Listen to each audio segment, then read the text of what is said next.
વર્ષથી સત્તા પણ ચોટેલા નાક શરમ વગરના ભાજપ શાસકોની અણાવડતને લીધે સુરત શહેરમાં પૂરમાં ફસાયું વિપક્ષ નેતા પાયલ સાકરિયા. લોકો લોહી પરસેવો એક કરીને વેરો ભરે છે તો તેનું વળતર ભાજપ શાસકો આવી રીતે આપશે. પાયલ સાકરિયાનો શાસકોને સણસણતો સવાલ. ચોમાસા પૂર્વેની સમીક્ષા બેઠકમાં શાસકો અને અધિકારીઓ નાસ્તા પાણી કરીને છૂટા પડે છે અને છેવટે જનતા પીસાય છે. પાયલ સાકરિયા. દર વર્ષે ડ્રેનેજ સમસ્યાના નિરાકરણ માટે 500 કરોડ ફાળવવામાં આવે છે તે રૂપિયા ક્યાં ગયા? વિપક્ષ નેતા પાયલ સાકરિયા. સુરત શહેરમાં છેલ્લા 2-3 દિવસથી પૂરે ભારે તબાહી મચાવી છે. લોકોના ઘરમાં પાણી ઘૂસતા ફરજિયાત બાંધમાં રહેવાની ફરજ પડી છે.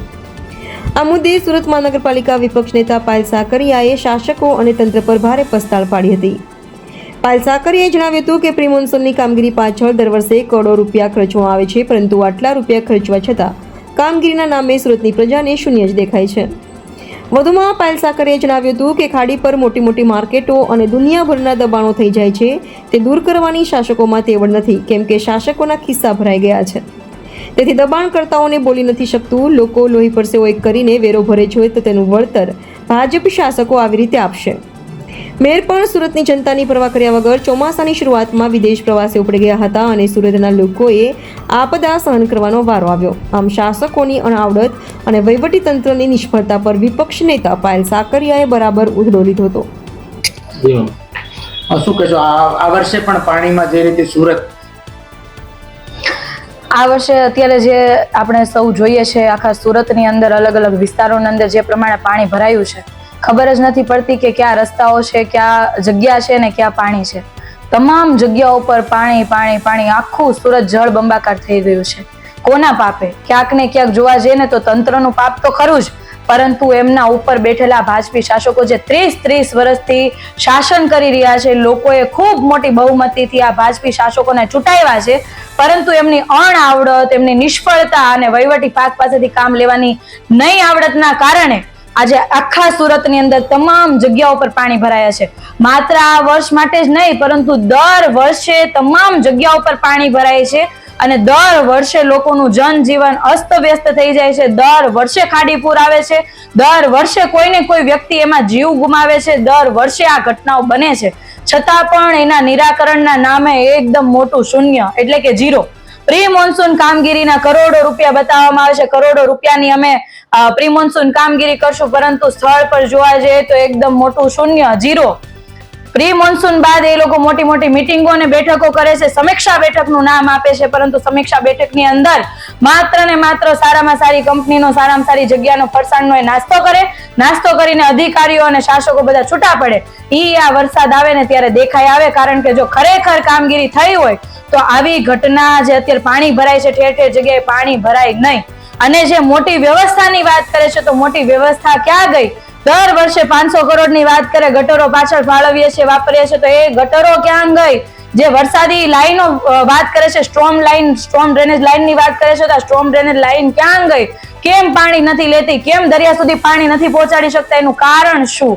કારણ માત્ર ને માત્ર એટલું છે કે બધી જ જગ્યાઓ પર નીચેથી લઈને ઉપર સુધી માત્ર ખીચા ભરાય છે, ખીચાનું વજન વધે છે, જેથી લોકોની જે પરેશાની, લોકોનું જે દુઃખ છે એ દેખાતું નથી. એના માટેના ચશ્મા પહેરાઈ જાય છે ભારે વજનના ખીચાના કારણે, અને છેલ્લે જે ભોગવવાનો વારો આખા સુરતના લોકોને આવે છે.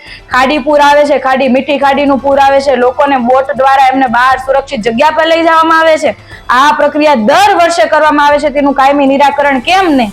કેમ કે એની વચ્ચે જે મોટી મોટી માર્કેટો ઉભી કરી દેવામાં આવી છે ખાડીમાં, તો એ પોતાના માનીતા બિલ્ડરોની હોય છે ને, એના ખીચા ભારે કરી દીધા હોય છે શાસકોના. એટલા માટે જે મોઢા પર મોટી ટેપ લાગી જાય છે, બોલી નથી શકાતું ને, દબાણ દૂર નથી કરી શકાતું. ત્યારબાદ જે દરિયાની આસપાસના જે વિસ્તારો છે, જે ગામડાઓ છે, ત્યાં ગેરકાયદેસર ઝીંગા તળાવો ચાલી રહ્યા છે. તો એ પણ કોના પાપે? ભાજપી શાસકોના પાપે, કેમ કે ક્યાંક ને ક્યાંક પોતાના ખીચા ભારે થાય છે ને, એને હટાવી નથી શકાતા. અને છેલ્લે જો જોવા જઈએ ને તો ચોમાસાની અંદર આ જ પરિસ્થિતિ ઊભી થાય કે આખું સુરત જળ બંબાકાર થઈ જાય, સુરતની સુરત બગાડી નાખવામાં આવે છે.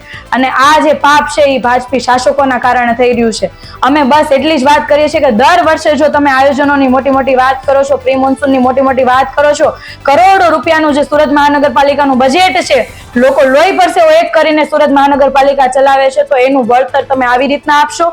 આજે લોકો રાતા આહુડે રોઈ રહ્યા છે કે જેમણે લોહી પાણી એક કરીને કોર્પોરેશનને ટેક્સ ચૂકવ્યો છે ને આજે એ જ લોકો રોઈ રહ્યા છે અને આ પાપ છે ને એ ભાજપી શાસકો કરી રહ્યા છે. લિંબાયતમાં મીઠી ખાડીમાં જે પ્રમાણે પાણી એને કે જે રીતનું આજે વરસાદ નથી છતાં પણ તેમાં કોઈ પાણી ઓસરી નથી રહ્યા અને તેવામાં એક દર્દીને જ્યાં 108 નથી પહોંચતી અને તેને બહાર કાઢવામાં હોસ્પિટલ લઈ જવા પણ મુશ્કેલી પડી રહી. એકદમ સાચી વાત છે. દર વર્ષે આ મીઠી ખાડીનું પાણી આજુબાજુના તમામ વિસ્તારોની અંદર પ્રસરાઈ જાય છે. એક માળ સુધી ડૂબી જવાની ઘટનાઓ ત્યાં બને છે અને 2 દિવસ થઈ ગયા છતાં પાણી નથી ઉતરવું. એનું કારણ એ છે કે વચ્ચેનું જે દબાણ છે એ દબાણના કારણે પાણીની જે જવાની વહેવાની જે ગતિ છે એ ધીમી પડી જાય અને ધીમી પડ્યા બાદ તમામ જગ્યાઓ પર પાણીના ભરાવા થાય છે અને એના કારણે આ પરિસ્થિતિ ઊભી થાય. તમે વિચાર કરો ને એ ગઈકાલે આપણે જોયું કે 18 વર્ષનો યુવાન એ પાણીમાં વહેતી નદી ખાડીની અંદર જતો રહ્યો છે. એને શોધખોળ માટેની ટીમો ગઈ પણ પછી શું કામનું માણસ જયારે જતો રહી પછી. અને આજે જો આવી ઘટના બનતી, આ તો દર વર્ષે બને છે કે કોઈ વ્યક્તિ અવર જવર નથી કરી શકતું. 108 ની જે સેવાની જે વાત કરીએ તો સેવા પણ નથી મળી શકતી, દવાખાના સુધી નથી જઈ શકાતું. એના માટે પણ લોકોએ પેલું કહેવાય ને કે ભાઈ ટીંગાટોળી કરીને લઈ જવા પડે છે. તો આટલી આવી એવી ઘટનાઓ બને છે છતાં પણ આ નાક શરમ વગરના છે જે હમણાં ચોમાસું જશે એટલે બધા ભૂલી જશે. મેયરે પોતાના વિદેશ પ્રવાસની અંદર વ્યસ્ત રહે છે. અહીંયા તંત્ર પોતાના કામકાજની અંદર કઈ જગ્યાએથી માલ બનાવવાનું, કઈ જગ્યાએથી ખીચા ભરવા, એમાં આખું વર્ષ વ્યસ્ત થઈ જશે. પણ લોકોની જે પીડા, લોકોનું જે દુઃખ, લોકો જે ભોગવી રહ્યા છે એ તમામ વસ્તુ ભૂલી જશે અને ફરી આવતા વર્ષે આની આ જ પરિસ્થિતિ સર્જાશે.